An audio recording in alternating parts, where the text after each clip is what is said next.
You ever live your whole life believing one story, only to find out it was all a lie?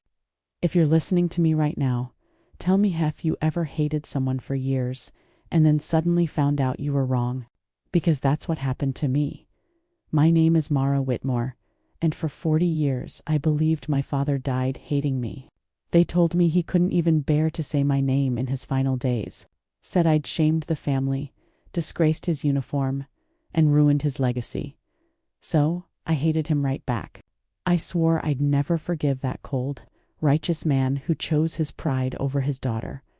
But last winter, while cleaning out the attic, I found a wooden box with my father's initials burned into it. HW inside was his war diary, wrapped in an old flag and a letter addressed to my little star. That's what he used to call me, before everything fell apart. And when I opened those pages, I felt my world tilt. Because what he wrote in that diary, it didn't just rewrite the story of his death. It rewrote the story of my life. If you're still with me, don't scroll away. Because before I tell you what was written in those pages, you need to know why my father died believing I was lost. You need to know what I did that made him turn his back on me, or at least what I thought I did. You ever find something that changes the way the air feels in the room? That's what happened the day I opened the old cedar chest in my father's attic. It was raining outside, the kind that hums against the roof like static. I wasn't supposed to be there. The house had already been sold, the realtor waiting downstairs. But I couldn't walk out without one last look. My father had been gone 2 months. 2 months, and yet it felt like he was still standing somewhere in that house, watching, judging, saying nothing. Same silence that raised me, same silence that buried us both when I lifted that lid. The smell hit me, tobacco, metal, and old sweat. Inside were things I thought I'd never see again. His medals, the folded flag, a photo of him and a younger man with a grin that made my stomach twist. Eddie Langford. I almost dropped the picture. For 40 years I had erased that name from my mouth, and yet there he was, next to my father, arms slung like they were brothers. That's when I saw it, a brown leather notebook wedged beneath the medals. His handwriting scrawled across the front, Harold Graves, 1973 to 1975, his war diary. I told myself I wouldn't read it, but guilt has a way of whispering. I sat on the floor, knees stiff, and flipped the first page. The words looked like a stranger had written them. They told us we'd be fighting the enemy. Nobody said the enemy could wear your friend's face. My hands trembled, because that meant one thing: Eddie had been there. And whatever happened out there, it tied both of them together long before I ever knew him. I closed the book. I should have walked away. But the truth has a pulse, and once you feel it, you can't unhear it. I didn't sleep that night. The diary sat on the kitchen table like a live thing. Every time I walked past it, it felt like it was watching me, daring me to open it again. You'd think after 40 years of anger, I'd want answers. But the truth? Sometimes, hating someone becomes safer than understanding them. Because if you understand them, you might have to forgive them. I poured myself coffee I didn't drink and stared out the window. The world outside looked smaller than it used to, like time had folded in on itself. The street where I learned to ride a bike, the oak tree where I carved my initials. All those things that meant home, but never peace. My father's funeral had been small. No speeches, no soldiers folding flags. Just me, a priest I didn't know, and a handful of neighbors who came because it's what people do. I didn't cry, not a tear, because you don't cry for someone who already buried you while they were alive. You want to know what tore us apart? It wasn't the war. It wasn't politics. It was one night, one lie. And one man, Eddie Langford. He wasn't just my father's friend. He was my first love. I met Eddie when I was 19. He was older, handsome in that rugged, dangerous way that made every girl think she could save him. My father warned me to stay away, called him a broken compass. But you know how it is when you're young. The more they say don't, the deeper you fall. When my father found out, he didn't shout. He didn't hit. He just looked at me like I'd spat on his medals. That look, it burned worse than any words. He told Eddie to leave town. Eddie promised he'd come back for me, but he never did. A week later, I found out why. He'd been drafted, and my father, the same man who swore to protect our country, was the one who signed his enlistment papers early. He sent him away. I never forgave him for that. Not when Eddie's letters stopped coming. Not when the military said he went missing. And not when my father died before ever saying why. So, sitting there now, staring at that diary, I felt every old scar split open again. Maybe he wrote excuses. Maybe he wrote lies. But I needed to know what kind of man would destroy his daughter's life and then die pretending he was the hero. So I opened the diary again, and this time I kept reading. You ever build your whole life on anger? It gives you purpose for a while. It keeps you warm at night, keeps you sharp when the world gets quiet, but it also eats you slow. You don't even notice until there's nothing left but the bitterness holding you together. That was me. For decades, I wore my resentment like armor. Told everyone my father was a cold man who couldn't stand weakness, who hid behind medals and rules because he didn't know how to love. And I believed it. Every word. After Eddie was sent away, I packed my bags the same night. My mother tried to stop me, but I couldn't breathe in that house anymore. Not with his eyes following me down every hallway. I left a note on his desk. You've lost your daughter the same way you lost your soul. I thought it would hurt him. Maybe it did. I'll never know. I moved to Chicago, worked 2 jobs, and waited for Eddie's letters. I told myself he'd come back. I even kept a small apartment ready, half decorated, half dreamed. But the letters stopped after 5 months. Then the military telegram came, missing in action, presumed dead. That's when I died too, not physically, but whatever hope I had, it was gone. I remember sitting on the floor, the letter shaking in my hands. My first thought wasn't grief, it was rage. Not at the war, not at God, at my father. He had taken the one person who saw me, really saw me, and sent him to die. For what? Discipline? Pride? Some twisted version of duty. So I did what any angry daughter does when she has no voice. I started telling my story. To friends. My father ruined my life. It became a sentence I lived by. A way to explain every failure, every heartbreak. It was easier than admitting I was lost on my own. I built a life that looked fine on paper. A husband, 2 children, a job at a local library. But I was never there. Not really. My husband used to say I lived like someone waiting for an apology that never came. He was right. Every Father's Day, I'd think about calling. But what would I say? Hi, Dad. I still hate you. So I didn't. And when I finally heard he'd died in some veterans hospital alone, I didn't go to see him. I told myself he didn't deserve it. But the truth is, I was scared. Scared that if I saw his face one more time, I might forgive him.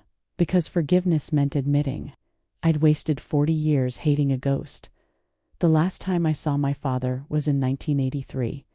My mother had passed, and I came back for the funeral. I hadn't stepped foot in that house for over a decade. The walls looked smaller, the pictures older, but his presence still filled every inch like smoke you couldn't clear. He was sitting at the kitchen table, uniform pressed, hair gone gray, same straight back, same hard jaw. But his eyes, they were softer than I remembered. Almost tired, he stood when I entered, but I didn't let him hug me. He said, Mara, thank you for coming. I said, I didn't come for you. I know that sounds cruel, but you have to understand at that time, he was still the man who'd stolen my future. He'd destroyed Eddie, and in my head, destroyed me. He asked if I wanted to stay for dinner. I laughed. You think a meal fixes 20 years? He didn't answer. He just nodded, like he'd been expecting that. Then he said something I'll never forget. You'll understand one day, when you see the whole picture. The whole picture. I remember thinking, what kind of man ruins his daughter's life and calls it a picture? I left that night before sunset, never saw him again. When the hospital called years later, I almost didn't pick up. Mr. Harold Graves has passed, they said. I waited for guilt, for tears. Nothing came. Just a cold relief, like a door finally closing. I didn't even attend the burial. But that night, I found myself sitting in the dark, staring at an old photograph I'd kept hidden all these years, the one of Eddie and me. We looked so young, so sure the world couldn't touch us. And then, behind him in the background, barely visible, was my father. Watching that photo haunted me. Because if he hated Eddie as much as I thought, why was he there? Why was he watching us and not tearing us apart in that moment? I told myself it was coincidence, that he'd followed us to make sure I wasn't disgracing the family. But a small part of me, the part I hated most, wondered if maybe, just maybe, there was something I hadn't seen. Still, I buried that thought fast. Anger was easier than doubt, and for decades I clung to that anger. I raised my children on the promise that I'd never be like him, never let pride come before love. But when I opened that war diary and saw Eddie's name written in my father's own hand, I realized my story, the one I'd built my whole identity around, might have been wrong, terribly wrong. The first entry that changed everything was dated April 9th, 1974. I remember because that was the month before Eddie shipped out. My father's handwriting was rough, uneven, like his hand had been shaking. He wrote, "Command order to transfer today." Langford volunteered. Said he couldn't live with what he'd done. I told him I'd keep her safe. He said that's why he had to go. I read that line 5 times before it sank in. Volunteered? Eddie volunteered. That couldn't be right.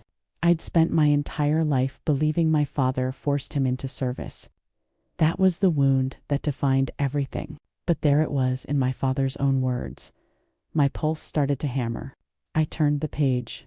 He asked me not to tell her. Said she'd never forgive him if she knew. I promised I wouldn't. My throat closed. Not to tell me what. I kept reading, even though my hands were shaking. The report came in today. Recon gone wrong. Langford missing. Command blames faulty coordinates. But those were mine. My coordinates. God help me. I froze. He blamed himself. Not for sending Eddie, but for losing him. I sat there, staring at that sentence. The rain outside turning into thunder. My father, the man I hated, had lived his life believing he was responsible for Eddie's death. I felt sick. I wanted to stop reading, but curiosity has claws. I turned the page again. If anyone ever finds this, tell her the truth. Tell her he didn't run. Tell her he loved her. Tell her I was only trying to protect them both. Them both. Protect us both. I dropped the diary. It hit the floor, pages fanning out like wings. Protect us. From what? That's when I saw a folded paper tucked between the pages, smaller, older, written in Eddie's handwriting. My heart stopped. It was a letter, addressed to me. The edges were yellowed, the ink almost faded, but his name was still clear. Eddie Langford. I read the first line out loud, my voice breaking. Mara, if you ever read this, it means your father kept his word. I couldn't breathe. Kept his word. The rest of the letter was water-stained, torn near the bottom, but what I could read changed everything I thought I knew about that summer. I can't stay, Mara. What I did, I can't undo it. He's right. I need to make it right. Don't hate him for this. He's saving you from me, saving me from him. I dropped the page and just sat there in silence. For the first time in 40 years, I didn't know who the villain was. I didn't move for a long time. The rain outside had stopped, but inside me it felt like a storm had just begun. I kept staring at that letter, at the smudged lines, the faded ink, the gaps where words should have been. Every part of me wanted to believe it was fake, a lie, anything that let me keep my anger neat and simple. But the handwriting, I knew it. The way Eddie curled his G's, the little slant in his ass, it was him. No mistake. I wanted to scream, to ask someone what this meant. But there was no one left to ask. I picked up the diary again, turned to the next few pages. The handwriting grew worse, shakier, like my father was writing between nightmares. Command never knew. They only saw the explosion. I saw the truth. Langford wasn't missing. He went back. He went back for him. I blinked. For him? For who? Next line. He couldn't live with the accident. The boy didn't deserve it. None of them did. But I couldn't expose it either. It would have destroyed her, destroyed me. My hands were trembling now, and my chest felt hollow. I turned the next page, then another, until I found a single, unfinished line at the end of the book. If she ever finds this, tell her the truth about the bridge. The bridge. That word hit me like lightning. Because suddenly, memory hit back, sharp and clear, like a photo I'd buried for decades. The old bridge outside town. Summer of '73. Eddie had taken me there once, late at night, when we thought no one was watching. We'd talked about running away. I remember laughter, the glow of his lighter, his promise that he'd build a life where my father couldn't reach us. But there was something else. A sound, a shout, then headlights. And the next morning news broke. A local boy, 17, the mayor's son, had died near that same bridge. They called it an accident. Eddie never talked about it again. I'd forgotten that night like it never happened. But now, my father's words made the memory twist into something darker. What if Eddie was there when that boy died? What if my father knew? I sat there with the diary in one hand and the letter in the other, and for the first time in my life, I felt sick for both of them. Because if Eddie really caused that death, then my father hadn't sent him away to punish him. He'd sent him away to save him and to save me. All these years I thought my father's silence was pride. But what if it was guilt? What if every cruel look, every cold word, was just his way of carrying both our sins? I couldn't sleep that night. I sat by the kitchen table, the diary open beside me, the letter spread flat like a wound I couldn't stop touching. Every clock tick felt louder than the last. The house was silent, except for the faint hum of the refrigerator and the whisper of rain starting again. I kept reading the letter over and over, trying to fill in the blanks that time had stolen. Halfway down the second page, there was a torn edge, like someone had ripped a piece out in a hurry. But I could still read part of a sentence. I told your father the truth, Mara, about that night, about the bridge. He said there was only one way to keep you safe. That was all it said before the paper ended. I pressed my thumb to that ripped edge and felt the paper fibers tear a little more. My mind spun with possibilities. Keep me safe from what? From who? It didn't make sense, until I remembered something buried so deep it almost didn't feel real. Anymore, the sound of tires screeching, Eddie yelling, and me screaming no. I had been there that night. I just never allowed myself to remember it. I ran my hands through my hair and tried to piece the memory together, like shards of glass. That boy, Daniel Cray, the mayor's son. He had followed us. He wasn't supposed to be there. He'd been drinking, taunting Eddie, saying things about me, about the kind of girl I was. I'd told him to leave, but he grabbed me. Eddie shoved him away hard, and Daniel fell backward, stumbled off the bridge railing, and the sound of water, a splash, then silence. I remember Eddie's face, pale, shaking, whispering, "Oh God, what did I do?" He wanted to go to the police, but I stopped him. I begged him not to. I told him no one would believe it was an accident, not with the things Daniel had said, not with my father already hating Eddie. So we ran. I told my father later that Eddie had disappeared, that maybe he'd joined the army early. He looked at me for a long time, like he could see straight through the lie. And then he just nodded once. He never asked again, and now, sitting in that kitchen nearly 40 years later, I realized he knew. He knew everything.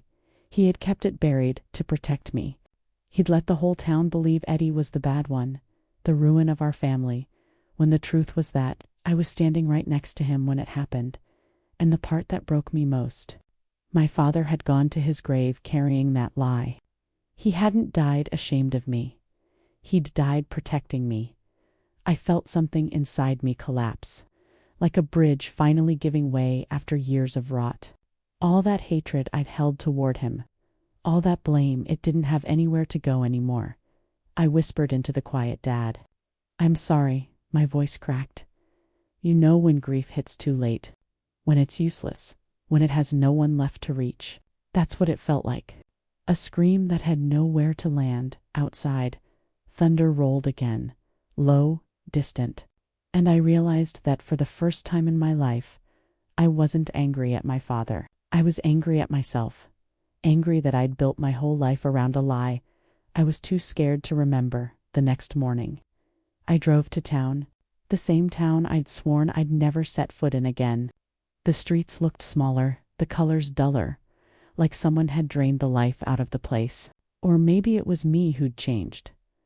The mayor's son, Daniel Cray Jr., had posters everywhere, honoring the heroes who built this town.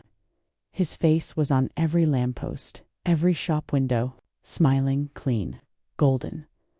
The kind of face that never had to learn how to bleed for redemption. And right under his campaign slogan, a picture of my father, Captain Elias Ward, local hero, fallen protector. It felt like being punched in the lungs. I stood there, staring at it while the wind flapped the poster edges. All my father's silence, all his shame, had been repackaged into a pretty lie the town could worship. They didn't know he'd been protecting the boy who destroyed my life, protecting me from the truth. Inside the diner, the smell of coffee hit me like a time machine. Same cracked red stools, same buzzing neon. People looked up as I walked in. Whispers followed. "Is that Mara Ward? Didn't she move away after the accident?" I ignored them and sat at the counter. Then I saw him, Daniel Jr. himself, older than I expected, maybe early 30s. Broad shoulders, expensive suit, that same Cray smile that used to make girls forget what decency meant. He was talking to a reporter, saying, "My grandfather always said Captain Ward was the kind of man this town was built on. Brave, loyal, a man of honor." My fingers tightened around the coffee cup. You ever feel a rage so quiet it almost sounds like peace? That's what I felt. I waited till the reporter left, then walked straight to his table. He looked up, all charm and politeness. "Miss, can I help you?" "You already have," I said, "by lying through your perfect teeth." He blinked, confused. "Excuse me." I leaned in. "Your grandfather. The man your campaign worships. He wasn't a hero, and my father didn't die protecting this town. He died protecting him." The color drained from his face. "What are you talking about?" I pulled out the letter, Eddie's handwriting, still trembling on the page, and slid it across the table. "Read it. Then tell me again about your family's honor." He didn't touch it, just stared. His voice went low. "If you think you can come back here and slander my family's name," I cut him off. "I don't think. I know. I was there that night." The whole diner had gone silent. Every spoon froze mid-air. He swallowed hard, and for a second, I saw it.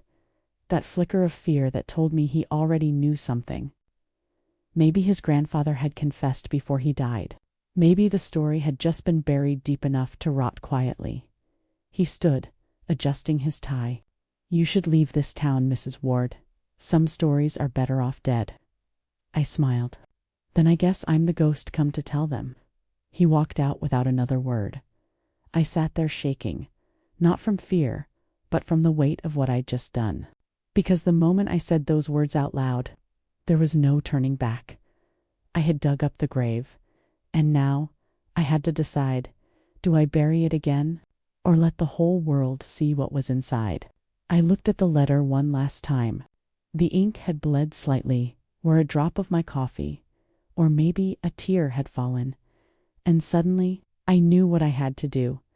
If my father died protecting me from the truth, then maybe the only way to honor him now was to stop hiding, He was talking to a reporter, saying, "My grandfather always said Captain Ward was the kind of man this town was built on. Brave, loyal, a man of honor." My fingers tightened around the coffee cup. You ever feel a rage so quiet it almost sounds like peace? That's what I felt. I waited till the reporter left, then walked straight to his table. He looked up, all charm and politeness. "Miss, can I help you?" "You already have," I said. "By lying through your perfect teeth." He blinked, confused. "Excuse me." I leaned in. "Your grandfather. The man your campaign worships. He wasn't a hero, and my father didn't die protecting this town. He died protecting him." The color drained from his face. "What are you talking about?" I pulled out the letter Eddie's handwriting, still trembling on the page, and slid it across the table. "Read it. Then tell me again about your family's honor." He didn't touch it, just stared. His voice went low. "If you think you can come back here and slander my family's name," I cut him off. "I don't think. I know. I was there that night." The whole diner had gone silent. Every spoon froze mid-air. He swallowed hard, and for a second, I saw it. That flicker of fear that told me he already knew something. Maybe his grandfather had confessed before he died. Maybe the story had just been buried deep enough to rot quietly. He stood, adjusting his tie. "You should leave this town, Mrs. Ward. Some stories are better off dead." I smiled. "Then I guess I'm the ghost come to tell them." He walked out without another word. I sat there shaking, not from fear, but from the weight of what I'd just done. Because the moment I said those words out loud, there was no turning back. I had dug up the grave, and now I had to decide, do I bury it again, or let the whole world see what was inside? I looked at the letter one last time. The ink had bled slightly, where a drop of my coffee, or maybe a tear, had fallen, and suddenly I knew what I had to do. If my father died protecting me from the truth, then maybe the only way to honor him now was to stop hiding. I didn't sleep that night. I just sat at my kitchen table, the diary open in front of me, the letter beside it, and the rain outside whispering like ghosts against the window. Every word my father wrote looked different now. Every pause, every ink blot, it all meant something new. He hadn't died ashamed of me. He'd died protecting me, not from a man, but from a truth too heavy for a daughter to carry. But now that truth was mine to hold. At dawn, I made a decision. No more silence. The town was holding a hero's memorial that afternoon, honoring the Cray family's legacy, and, of course, Captain Elias Ward. Perfect. I printed copies of the diary pages, the ones that told the real story. The pages where my father confessed that the explosion that killed him wasn't an accident, it was sabotage, a cover-up. The Cray's smuggling operation had gone wrong, and my father, loyal as ever, had taken the blame to protect the only thing left worth saving, the daughter he thought would never forgive him. When I arrived at the memorial, people turned to look. The mayor's voice boomed through the speakers. "Today, we honor men like Captain Ward, men who gave their lives to protect this town's honor." I stepped forward before he could continue. "Funny," I said, "because the last thing my father ever protected wasn't this town. It was the man who destroyed it." The crowd fell silent. You could have heard a match drop. Daniel Jr. froze at the podium, eyes darting toward me. "Mara, this isn't the time." "No," I said, loud enough for everyone. "This is exactly the time. For 30 years, you've built statues out of lies. You've painted monsters into heroes. And you've made my father your saint, so no one would ask what he was dying to hide." I held up the diary. "You want to know who your heroes are? Read this." Gasps rippled through the crowd. Cameras turned. Someone whispered my father's name like it was a prayer and a curse at the same time. Daniel Jr. tried to snatch the pages, but I pulled back. "You think power makes truth optional, don't you? That you can rewrite it until it fits your legacy, but you can't change what a man wrote with his last breath." He said nothing, just stared, and I saw it again, that crack behind the mask. The same shame I once saw in my father's eyes, just before he left for the last time. The mayor signaled security, but the damage was done. People had already taken pictures. They were already reading. My voice broke as I said, he wasn't perfect. My father wasn't a saint. He made choices that cost lives, but he did it trying to protect what little good was left. And maybe that's what real heroism is, not being right, but trying to be less wrong than yesterday. Tears burned down my cheeks, but I didn't wipe them. Let them see it. Let them feel it. For 30 years I'd been haunted by the image of my father dying ashamed of me. Now I saw the truth. He'd died believing I'd find the courage. He couldn't, and I finally had. The crowd was silent for a long time. Then, one by one, people started lowering their heads. Someone clapped. Then another dot.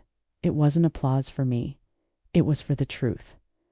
When I walked off that stage, I felt light for the first time in decades. Not happy, not healed, just real. That night I burned the remaining pages of the diary in the backyard, not out of hate, but release. The fire cracked softly, like my father whispering from somewhere far beyond. You did it, kid. I looked up at the stars, and for the first time, I didn't wonder if he was proud. I just hoped he'd finally rested.